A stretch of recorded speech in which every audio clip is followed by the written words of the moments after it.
In the last episode, Dr. Jason Woodrue is gearing up for a hunting expedition. As an experimental subject, Swamp Thing discovers a bound rabbit in the forest and senses something amiss.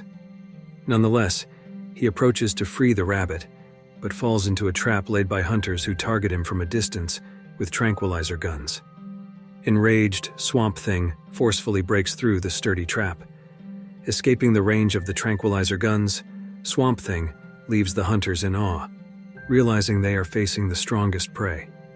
Even a trap capable of holding an elephant and a dose of tranquilizers meant for an entire zoo prove ineffective against him. Swamp Thing then emerges from beside a tree. The hunters keep firing in fear, but their bullets are ineffective.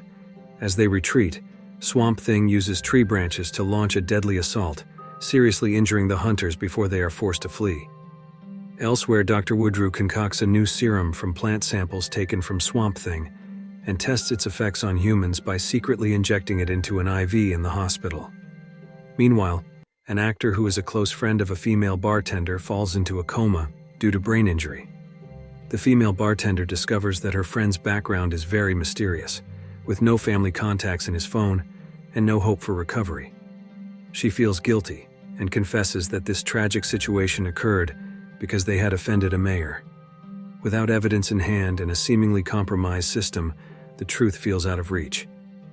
Abby decides to confront the mayor directly, demanding justice for her comatose friend, but the mayor, without remorse, admits to his deeds and warns her to leave town. Meanwhile, the two injured hunters are sent to the hospital, screaming about the Swamp Thing attack, which makes Abby suspicious that Swamp Thing might be involved. Yet she believes that Swamp Thing would not harm people without reason.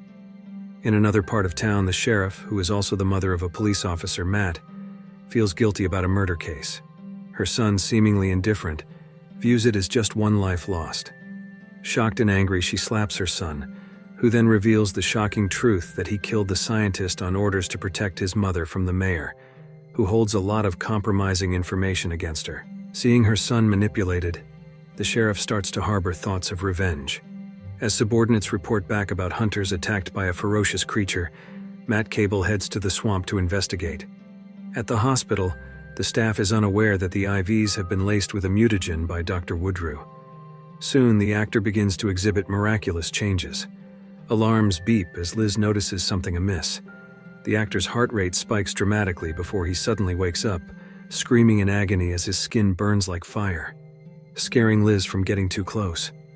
Dr. Woodrue arrives upon hearing the commotion, intending to move the actor out of the hospital to continue observing the changes. Under medical treatment, the reaction to the mutagen intensifies. Meanwhile, Abby ventures into the swamp, calling out to Swamp Thing, believing her love acted in self-defense and had no choice but to retaliate against the hunters. As word of the creature spreads in town, Swamp Thing feels despondent and starts questioning if he is indeed a monstrous entity. Abby reassures him, convinced they can find a cure.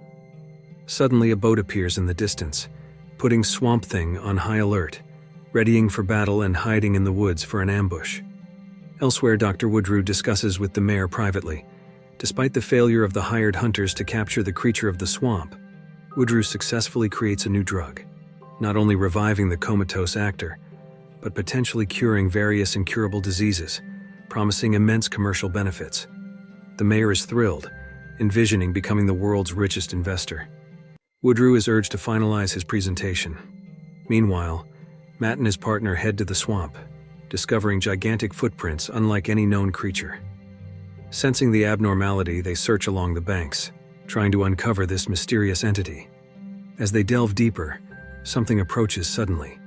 It's Abby rushing in, urging them to leave the swamp quickly. Before she can finish, the creature launches a rapid attack, but Abby bravely steps in to stop it, saving Matt from danger. They realize the creature is the scientist, Alec Holland, who miraculously survived an explosion, his body altered by some chemical. Alec is still seeking a cure for his condition, only remembering a shadowy figure attacking him. Unable to recall the assassin's face, Matt informs his partner, maintaining secrecy for Abby's sake. Meanwhile, Mrs. Woodrue is awakened by shouts outside, startled as something suddenly knocks on her window. In a dramatic turn, the actor, Daniel Cassidy, experiences a mysterious mutation, his body engulfed in white smoke and blue flames. Despite the mayor's warning shot, the actor remains unharmed. In desperation, the actor seeks help, but finds none. As the actor's rage intensifies, releasing energy, Mrs. Woodrue intervenes with a tranquilizer, diffusing the tense situation. The mayor, however, is not pleased and insists on continuing his plans, urging Dr. Woodrue to quickly resolve the issue. After a series of trials, Matt finally makes it back to the station, opening up to his mother and preparing for the fallout of his actions, including the potential re-killing of the now hospitalized scientist. The witch, recognizing the actor journey isn't over, prepares to tackle a stubborn demonic curse, readying the actor for more daunting challenges with her potent magic. The actor, battling increasing agony, is infused with a mysterious power, causing the blue flames to dissipate and his condition to stabilize, offering a brief respite. In the lab, Alec Holland reflects on his moments with Abby. Filled with nostalgia yet eager to regain his human form, uncertain of the way forward. He fears that prolonging his monstrous existence will lead to losing his identity, driving a wedge between him and Abby. A deep-seated longing triggers a new ability in Swamp Thing, causing mysterious flowers to bloom, releasing hallucinogenic spores, bewildering them both. Abby, deeply touched, witnesses Alec momentarily return to human form. With this episode's close, the question arises, what new powers will the enigmatic Swamp Thing unveil? If you like this video, don't forget to subscribe. Because by subscribing, you have supported me to make better videos. See you in the next video.